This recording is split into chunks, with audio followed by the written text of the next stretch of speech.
Again, usually, ladies and gentlemen, I'm delighted to be here this evening and thank again Joe for the kind invitation. It's a privilege to be here. As Don mentioned in his introduction earlier, I grew up in Dundalk, but I was the son of two primary teachers, one of whom taught in Dundalk and the other who taught in South Armagh. So I spent my first 6 years at the Queen's education in South Armagh, as a result of which I had no Gaeilge, and so my connection with this region is that I came up here to learn my Gaeilge in Lochanure, just down the road, so I still say Chifi me rather than Fechi me, if you excuse the language. Anyway, and as Don also said, my career over the recent decades has been in the research area, and in fact in the past 5 or 6 years I led a biomedical diagnostics institute, an industry academic partnership, and it was really fantastic working in an area where one was developing new technologies for early detection of critical diseases like cancer and cardiovascular disease. So it was a big decision for me to actually go for the presidency at DCU, and I think that's the point I'm making is, and why I did that is because there's a particular satisfaction equivalent to or even beyond dealing with diseases and health, a particular satisfaction in transforming people's lives through education. Transforming the lives of individual students, there's nothing like it. And collectively transforming nations, and I think that's what we're talking about this evening. We're dealing with very high stakes issues because really, in terms of the overall theme of the conference itself, we're talking about the pivotal role of education in that regard. My central thesis this evening is that a high quality education will be central to Ireland's social and economic recovery. Okay? And really, as Mary alluded to, really the quality of the human capital that we mould through a high quality education system is our way out of this. It's our only way out of this.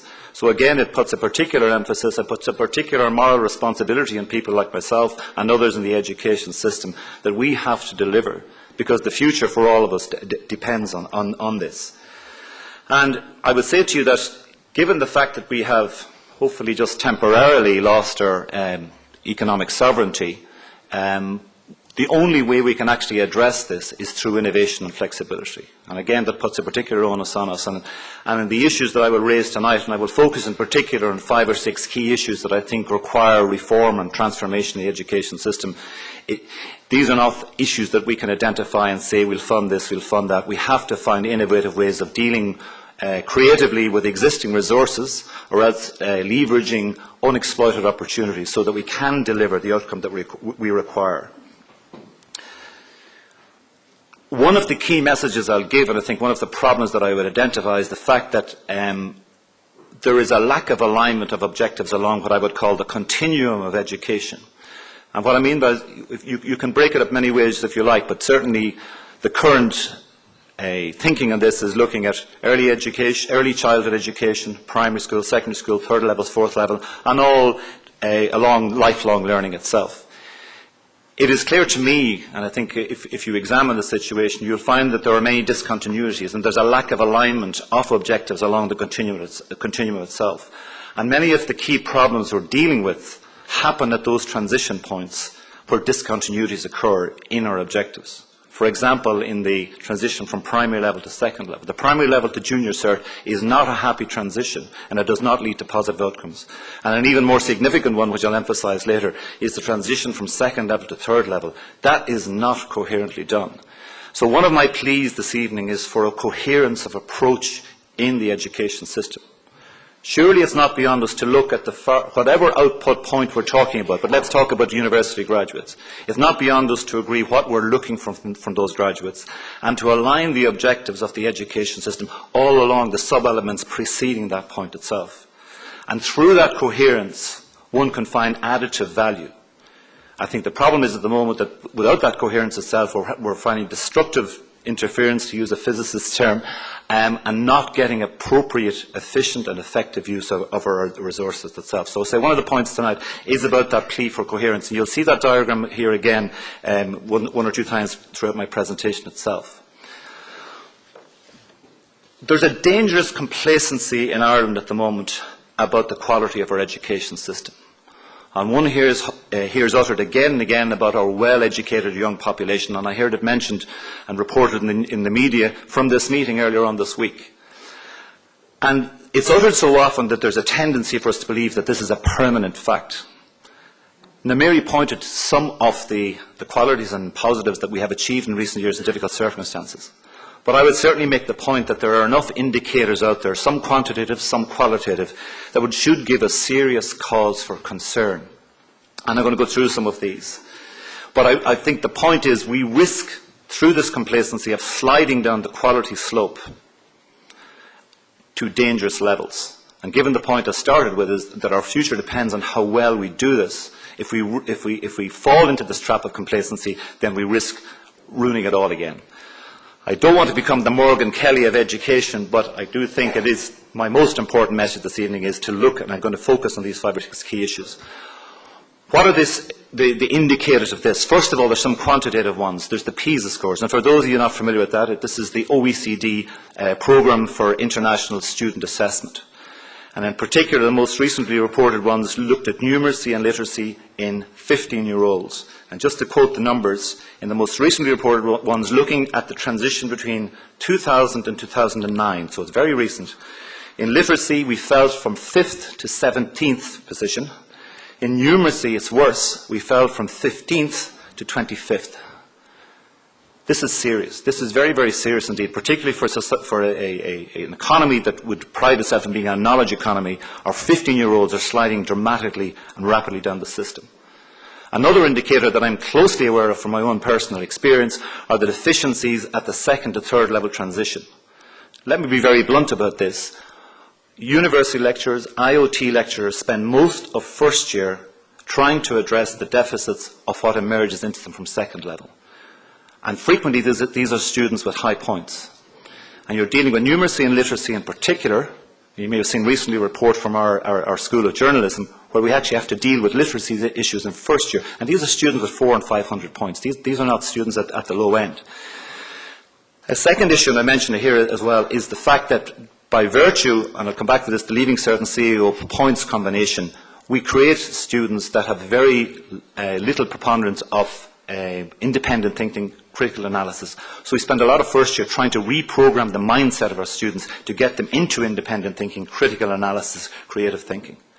This is a waste of time and it's a waste of your taxpayers' money, and it means close to 1 year out of the 4 years at university level for 4-year degrees is effectively wasted. And by, I think, appropriate alignment of objectives throughout the system itself, we could overcome this. So these are some of the observations. I hear a lot from employers, and I think this is very important. I mean, ultimately, we want our graduates to get jobs.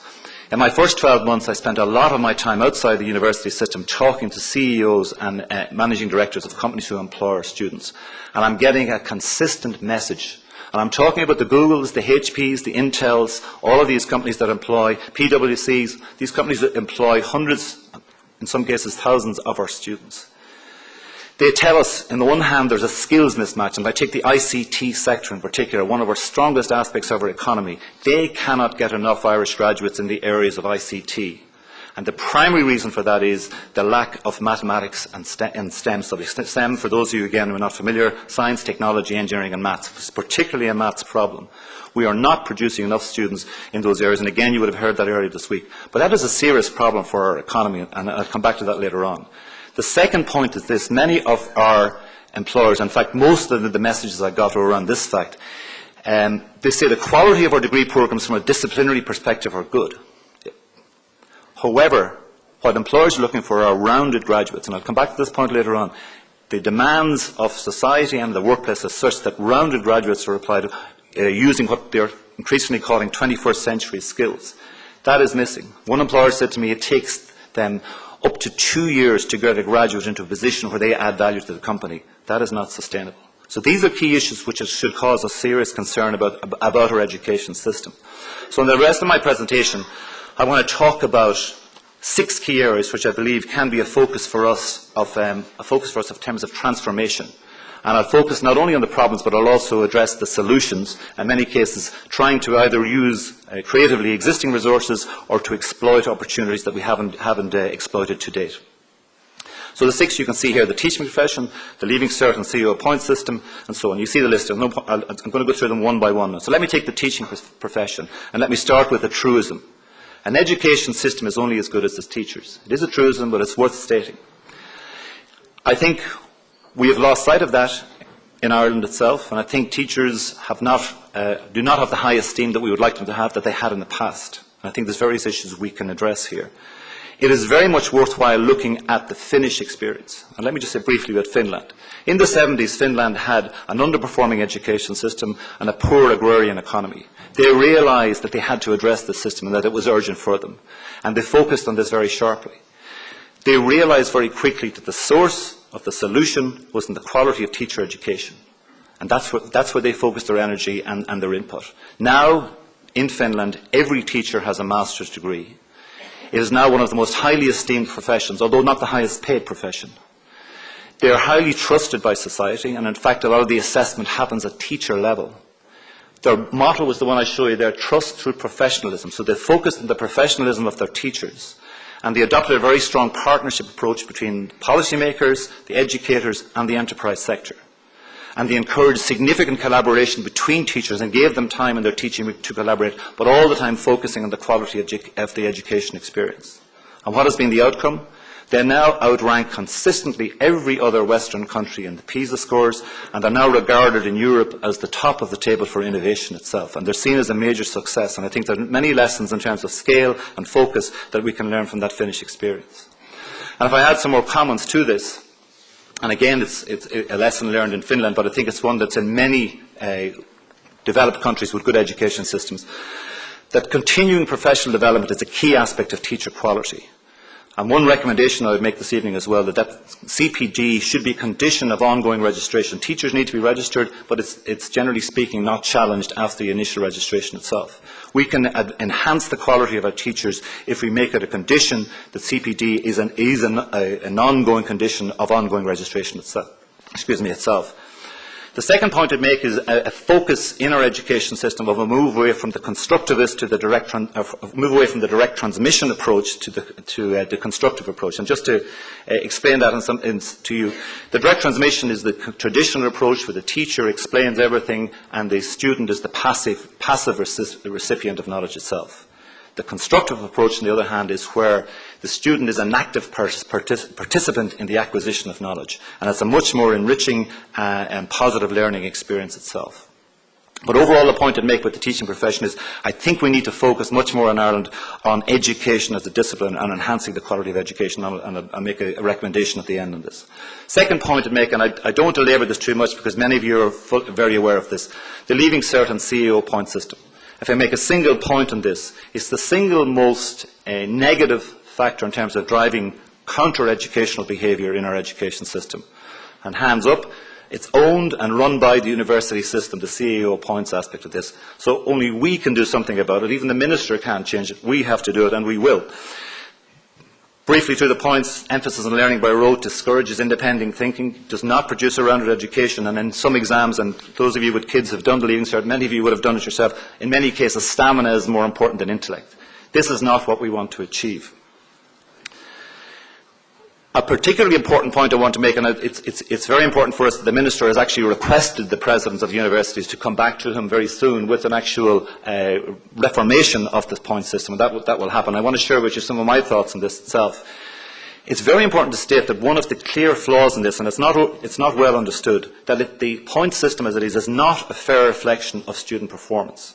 And I'll show you directly this in a second.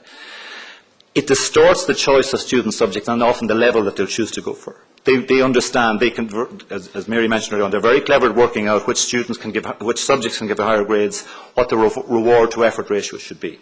But let me show you some data which we analysed from the 2010 Leaving Cert. And I know it's after dinner and so on, I don't want to give you too many mathematical pieces of information. What you see there is 5 subjects from the Leaving Cert 2010. The numbers of students who did them, how I put in that is the stats are good. These are big numbers, right?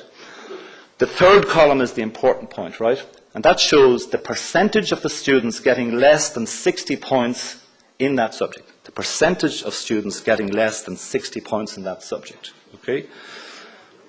Okay? So that's a student, say, getting less than a C3. So then let me ask you this, let me consider this. Consider a student getting a C3, so getting the 60 points that we award. So if you get 60 points in maths, you have to beat 82% of your cohorts nationally to do that, out of that 46,000. To get a C3 in Irish, you have to beat 70%, right down to English 50%, to geography 40%. You get the same points, but your national ranking changes dramatically. So you might think it would be a much fairer system if you awarded to the student who gets the C3 in each of those subjects those numbers there, 82 for the maths, 40 for the geography, 50 for the English. Because that's truly their national ranking of the subject. That's truly the measure of their performance. And this is what the US uses in their SAT system. They use a national, these are called percentiles. So I would very strongly say that one way of addressing this issue, and there's some significant benefits from them. So anyway, make the point, the points are based on grades are not a consistent indicator of performance. But the ranking percentile, a much fairer indication of relative performance. And the important thing is it's unaffected by marking variations between subjects. It's unaffected by workload variations between subjects, and it awards excellence. It encourages a student to pursue the subject that he or she is best at, because you get your points for your intrinsic performance in that subject itself. So this is one of the points I would make. I would also indicate that we need to get away from the single terminal examination, which is in many cases is a stamina test rather than an intellectual test. We can deal with this in terms of an electronic portfolio, and I'm very interested to note that the Minister is introducing this, or planning to introduce it at the junior cert reform level. I think in a recent report, up to 50% of the assessment will be through continuous assessment. This takes huge pressure off the student. I would also recommend that school-based, and it's important that school-based because it was pointed out clearly to me, if you do it as home-based tests outside the school, then social issues come into play very significantly. School-based online tests for some elements of the issues we want to measure would be very important. Again, distributing the load. And importantly, if we want to stimulate critical thinking and some of these generic skills, assessment is the biggest driver of learning behaviour. Assessment is the biggest driving learning behaviour. If we don't assess it, it won't happen. Okay, so these are some of my own personal recommendations. Professor Tom Collins, my counterpart at NUI Maynooth, is chairing a group within the university presidents, and we're working on developing a submission to the Minister shortly on this issue. Next point, e-learning.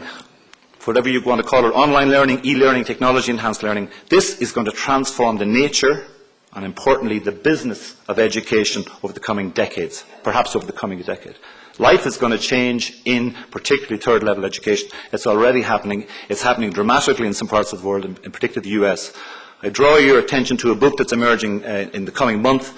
Some of you may have heard of Clayton Christensen from Harvard Business School, the person who coined the term disruptive innovation. He's now applying that concept to the education sector itself and pointing out that this is going to change the nature of education itself in many ways, in terms of the resources available, how people spend their time acquiring the information itself, and so on. But you now know that with free courseware from many of the world's most prominent universities, you can access the best lectures in the world, if you want to do so, for free. So the nature of what we deliver as education to our society is going to change. The nature of the educator is going to change. This is very important for a number of reasons. I think one thing that's very obvious to us in the universities, in the IoT sector, the nature of how students access information is changing dramatically. They live in a digital world. I saw a figure in the past week where students spend up to 7 to 8 hours per day in a digital environment. We have to provide new skills to them in terms of assessing the credibility and the quality of information, the sense-making of information. The nature of how you learn. Customised learning is not, personalised learning is not possible. Some of these e-learning systems have so-called cognitive tutors, which adjust how information is delivered to the individual student to match their learning pace. So now the role of the educator is going to change. The educator will become more of a tutor, a mediator, an interpreter, an assistant. So one of my frustrations with the Hunt report that appeared earlier this year, and Miri was a part of the team that actually delivered all the good bits in it, but one of the frustrations did not speak to the fact that in 10 years' time, the nature of a student on any sort of an IoT or a university campus, how that student engages with knowledge, if they're even on the campus, will be dramatically different. The other aspect is for the lifelong learners, the flexibility. People can now learn and study any time, any place. So the physical issues of capacity may well be addressed by this issue as well in terms of, we've heard about the capacity issues. This is now going to change things. The global issue of this is we can have our students taking classes from India, from Japan, from China, from Mexico, using this sort of technology in real time. Enterprise has a key role to play here. We will be announcing a major initiative for our university in September, EDCU, in this, where we're embracing this, where the students entering our campus from now on will live in this sort of environment, and I think it's crucial that we pursue this. STEM. If I was to pick the biggest single issue in education in Ireland, it is STEM. STEM is crucial for a knowledge-based economy. It's essential for technological innovation. Just to take one example, over the past decade in the US, the growth in STEM jobs was 3 times the growth of any other form of job. We cannot be serious about talking about a knowledge economy in Ireland without some issue of addressing STEM itself. It's hugely dependent on numeracy, and I would make the strongest point here is the maths issue is not a problem, it's actually a crisis. We have to do something significant with this, and rapidly. It's a multifaceted issue. Issues like bonus points, issues like even project maths, they are essentially band-aids locally. We have to look at this right across the continuum. You have to go in and look at issues at primary level, even at early childhood level, but you have to deal with the issues of out-of-field maths teachers, the numbers of specialist maths teachers, continuing professional development, ongoing conversion of specialists into maths. We have to deal with scalable solutions. Again, we're working in partnership with our colleagues in the primary education, St Patrick's College Drumcondra, NUI Maynooth, in developing such a scalable initiative to present to the ministers as soon as possible. But it's a key issue for us. 21st century skills, I mentioned this already. To deal with the complexities of life and work in the 21st century, we have to start looking at this in a different way. The OECD makes the important statement that there's a paradigm shift away from lifetime employment to lifetime employability. We have to provide new skills for people to address this issue. So we need, as I mentioned earlier, the rounded graduates, the generic skills, as well as the good foundation skills in literacy and numeracy. And this is, again, even in technological spaces, the importance of the humanities. The humanities have a key role to play in actually providing that critical thinking, that analysis, and so on. So you're talking at skills like communication, critical thinking, digital intelligence, the use of digital knowledge, adaptability, innovation. These are the key skills. Here's a quote I often use from the European Commission last January on new skills for new jobs. Dramatic statement. Many of the jobs in 2015 and most of the jobs in 2030 do not currently exist and cannot be foreseen yet. So a student coming into us next September will be graduating in 2015, so that statement applies. Such is the dynamic nature of the external employment environment. We have to address this. So again, we're launching an initiative in late August where we're saying for every student that enters our university from next September, we're saying they will emerge with a good quality degree, but layered on top of that will be these skills. We've rewritten 2,500 plus modules, to give us learning outcomes that map onto these skills.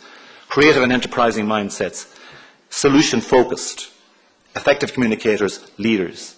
These are the skills that society and the workplace is looking for. Final one of the 6 points. We must produce graduates for a global world. We must produce them.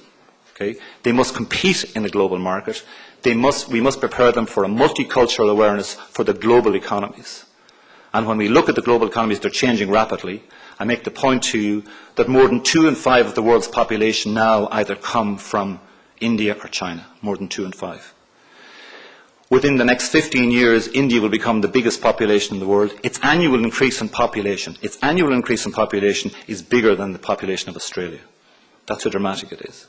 The world's economy is changing. So when I show you this graph, this diagram here, as we look, we must look east and west. We're comfortable looking west. And I think a lot of our engagements have to be with the US, but we're increasingly looking at countries like Mexico and then into South America. But certainly I've prioritised India as a key country, and I know the Minister as well has identified this as a key country in terms of preparing our graduates for a globalised environment. One of the things that I want to finish off with is the point is this. Some of what I'm talking about, it would appear to cost a lot of money. In fact, I would make the point that there are solutions to this. The private sector support has been untapped for education in this country. Just this month, President Obama ran a major business workshop for key business leaders in the UK. And at the end of that there was a commitment of over $100 million to education initiatives in the US, recognising issues like STEM, mathematics and so on. It's in these companies' own interests and in the national interest, and they often contribute to the national interest. If we can leverage that there, we can get significant benefit. Let me give you one example. Microsoft, a company that's very prominent in this country, July 2011 announced a 25 million STEM program in their own state in Washington, and a 15 million R&D investment in e-learning. And what are they doing? Increasing engagement of students through game-based learning, e-portfolios like described earlier on development, and they're training, look at this number here, over 150,000 educators in these technologies. These are not specific to the US, these are generic issues, and I think we can negotiate through these. The companies that President Obama met were the Microsofts, the Intels, the Accentures, companies that are very, very strongly present, and I believe that we can actually leverage that possibility. So my recommendations finish on this. I believe to address the continuum issue and to address the quality of education issue, we should immediately establish an Institute of Education. And again, this is not a new spend. This is actually bringing together existing resources, because we have many experts in education, but all operating independently in an incoherent fashion. We should focus on aligning the objectives along the continuum, as I mentioned. We should establish a key leadership area in digital pedagogy. E-learning will happen. We can either lead or follow. And we should focus on excellence and innovation in teaching and assessment. I would encourage as well the establishment of a national enterprise education partnership and develop in that partnership a national STEM initiative and a national, excuse the missing end there, I was jumping between national and international, but e-learning leadership. I think we can actually do significant there. Companies will play a part. One CEO of a major household name ICT company told me that within the last 10 years he went to a government minister, a predecessor of the minister here, and offered a laptop for every student in the country. And 6 months later he was still dealing with red tape, and he gave up. Okay? He gave up. So I'm now working with people like that, trying to convince them times have changed. We have a new minister, we have a new focus, we can actually do something. But that sort of commitment, Ireland would be a great pilot for e-learning, a fantastic pilot. These companies will join us. And what we do, we have to work across the higher education sector in alliances to enhance the delivery. We cannot operate competitively, we have to operate coherently. Final slide. It's useful to hear from blunt CEOs of successful companies. This is what Craig Barrett said about the Irish educational system just last year. In the STEM situation, he says, Ireland needs to be more than just average. He says, state your goal to be #1 in the PISA rankings and maths and go and do it. He says, you teach by rote and you don't develop skills of critical thinking. Correct. He says, 20 years ago, Intel came to Ireland because Ireland had a blueprint. He says, you need a new blueprint now. Very strong messages, I think, very relevant to us. I'll finish off by thanking you. Sorry if I went on a bit there. I would point out a very excellent reference. Professor Sheila Drudy from UCD, Forming Education, just came out in studies in the past few months. A very significant reference as well. I'd recommend it to you.